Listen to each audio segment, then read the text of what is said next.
Okay, now student हम लोग यहाँ पे डिस्कस करेंगे page 185।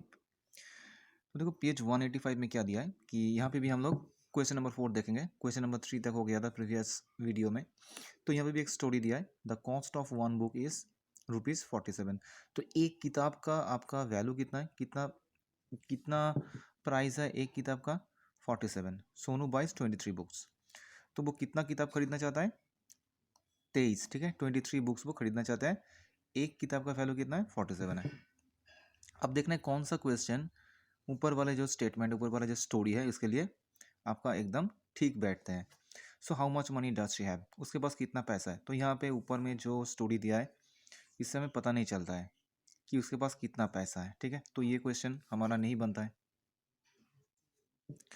How much money does she पे फॉर द बुक्स, कितना पैसा उसे देना पड़ेगा।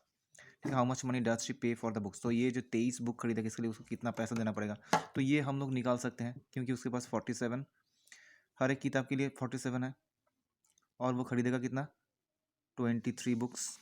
तो उसको कितना पैसा देना पड़ेगा हम लोग मल्टीप्लाई करके निकाल सकते हैं। ठीक है, 7 3 21 कैरी 2, 14 + 2 16, 4 12 कैरी 1 9।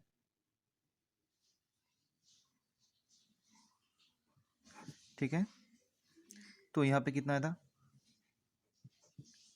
161, नीचे 9 2। सो टोटल ऐड करके कितना रहा? 8 1081। तो ये क्वेश्चन आपका बैठते हैं। ठीक है, how much money does she पे फॉर द बुक, कितना पैसा वो देगा। What is the cost of 47 books, 47 books तो यहाँ पे है ही नहीं, तो हम लोग कैसे निकालेंगे कि 47 बुक्स का कितना होगा। ठीक है, यहाँ पे 23 बुक्स दिया है, उसके पास 23 बुक्स है और हर एक किताब का कितना है? 47 करके है। So what is the cost of 47 books, तो यहाँ पे तो 47 दिया ही नहीं है, यहाँ पे कितना दिया है? 23 बुक्स आपको दे दिया है, 23 बुक्स दे दिया है, तो 23 बुक्स ही हम लोग निकाल सकते हैं। ठीक है, 47 बुक्स के बारे में तो यहाँ पे कुछ बोला नहीं है, पर हम लोग यहाँ से इस स्टोरी से हम लोग इतना निकाल सकते हैं कि how much money does she पे फॉर द बुक्स, कितना पैसा उसे देना पड़ेगा। ठीक है, क्योंकि यहाँ पे 23 किताब है, 23 बुक्स है, 23 बुक्स है और हर एक बुक्स के लिए उसको 47 रुपीज़ देना पड़ रहा है। तो कितना पैसा देना पड़ेगा वो हम लोग मल्टीप्लाई करके निकाल सकते हैं। तो क्वेश्चन नंबर बी यहाँ पे अप्रोप्रिएट है। क्रॉस चेक फॉर हरीश हरन। ठीक है, हरीश हरन ने एक क्रॉस चेक कर रहा है, तो उसने क्या किया देखो। Harish Haran wanted to divide 2456 amongst his 4 sons. तो हरीश हरन ने क्या किया, ये जो अमाउंट है 2456, ये 2456 उसने, उसका जो 4 बेटा है, 4 बेटों में डिवाइड कर दिया, इक्वली डिवाइड कर दिया। ठीक है, 4 बेटों में। He asked his eldest son to tell him how much money each one will get. अब उसने क्या किया, उसका जो बड़ा बेटा है, एल्डेस्ट सन जो बड़ा बेटा है, उसने बड़ा बेटा को पूछा कि हर एक को कितना कितना करके आप कितना कितना करके आ रहा है। ठीक है, कितना कितना करके मिल रहा है। अगर 2456 को 2456 को अगर आप इक्वली डिवाइड करोगे, 4 से डिवाइड करोगे, तो हर एक को कितना कितना करके मिलेगा। तो ये हरीश हरन ने उसका बड़ा बेटे को पूछा।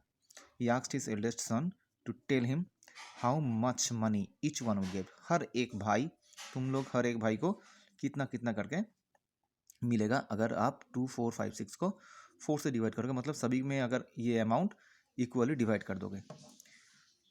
तो पापा each of us will get 2456 divided by 4 ₹624। तो उसने एक इसको डिवाइड किया 2456 को। ठीक है, बड़े बेटे ने डिवाइड किया इसको, 4 से डिवाइड किया और 4 से डिवाइड करने के बाद उसका आंसर कितना आया? 624। ठीक है, उसका ये आंसर आया था 624। ये सही है कि गलत है ये अभी तक हमें पता नहीं है, क्योंकि हमें बोल दिया क्रॉस चेक करने के लिए। तो उसने डिवाइड किया, तो डिवाइड करके ये आया था answer. When Harish Haran started giving 624 to each son, he was left with less money for the youngest one. तो जब उसने 624 रुपीज़ चारों भाई में देना शुरू कर दिया, तो उसने क्या देखा कि यंगेस्ट जो है, सबसे छोटा बेटा जो है, उसको कुछ पैसा कम आ रहा है। ठीक है, तो दैट मीन्स यहाँ पे जो 2456 को जो हमने 4 से डिवाइड किया था, 4 से डिवाइड करके, मतलब उसका बेटे ने जो डिवाइड करके आंसर आया 6 to 4, ये सही नहीं है। अगर सही होता तो चारों बेटों में ये 624 इक्वली डिवाइड हो जाता, इक्वली ये डिस्ट्रीब्यूट हो जाता। ठीक है, पर यहाँ पे क्या बोल रहा है कि हरिचरण बोल रहा है कि 624 करके अगर हर हर बेटे को दे रहा है तो यंगेस्ट सन को कुछ कम मिल रहा है। That means it seems you have made some mistake in the calculations. तो उसका पापा समझ गए कि उसका बड़े बेटे ने कैलकुलेशन में कुछ गलती किया है। लेट मी चेक, मुझे चेक करने दो। Harisharan multiplied 6 to 4 with 4। उसने क्या किया, इस 6 to 4 को 4 से मल्टीप्लाई किया। देखो कितना आ रहा है, 4 4 जा 16, कैरी 1, 4 2 जा 8 + 1 9, 4 6 जा 24। तो कितना आ रहा है देखो 2496। ठीक है, हरिशरण ने क्या किया, ये 624 को 4 से मल्टीप्लाई कर लिया, तो कितना आ रहा है 2496 आया उसका। तो दैट मीन्स ये जो उसका बेटे ने जो 2456 को 4 से डिवाइड किया था, इस डिवीजन में गलती हुआ है। ठीक है, ये 624 नहीं होगा। This shows you have done the division wrong. तो उसका पापा समझ गया कि उसका बेटे ने जो डिवीजन किया था वो रॉन्ग कैलकुलेशन किया, रॉन्ग किया। उसने फिर से कैलकुलेशन किया, 2456 को 4 से डिवाइड किया। तो देखो उसने क्या किया, 2456 को 4 से डिवाइड किया। सो 4 6 जा 24। ठीक है, अब 5 आ जाएगा नीचे, 1 टाइम 1। अब 6 को लेके आओ नीचे, 16, तो 4 4 जा 16।